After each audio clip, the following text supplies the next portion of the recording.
আজকে ছিল 2025 সালে বারোবাগি গেদে লোকালের পিকনিক। সকাল সকাল সবাই চলে এসছে, যে যার মতো ঠান্ডায় আগুন পোয়াচ্ছে, সাথে বেগুন পোড়াও শুরু হয়ে গেছে। তারপর সকালবেলার টিফিন, সকালে মেনুতে ছিল বেবি নান, আলুর দম, মিষ্টি। তারপর যে যার মতো নাচানাচি শুরু করলো, হুল্লা হুল্লা পার্টি শুরু হলো। দেখুন সবাই কেমন আনন্দ করছে, বাচ্চা বুড়ো সকলেই।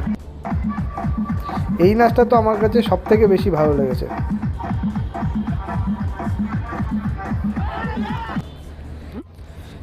এরপর শুরু হলো জঙ্গল সাফারি।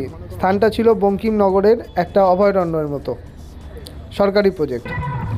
এরপর আমরা চলে আসলাম দুপুরে মেন আইটেম লাঞ্চে ছিল সাদা ভাত, তার সাথে ছিল ভেজ ডাল, 18 ইঞ্চি সাইজের বেগুন ভাজা। দেখেছেন কত বড় বেগুন ভাজা, থালাতেও ধরছে না। তারপর চলে আসলো পমফ্রেট মাছের ঝাল। সঞ্জীবদা কেমন করে মাছ খাচ্ছে দেখুন।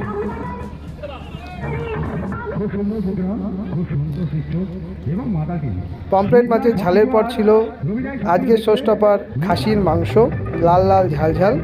তারপরে আসলো আমের চাটনি, সাথে ছিল পাঁপড়, এবং সবশেষে ছিল নলেন গুড়ের রসগোল্লা। আহা! তারপর সবাই আবার নাচানাচি করে বাই বাই 2025 করে চললাম।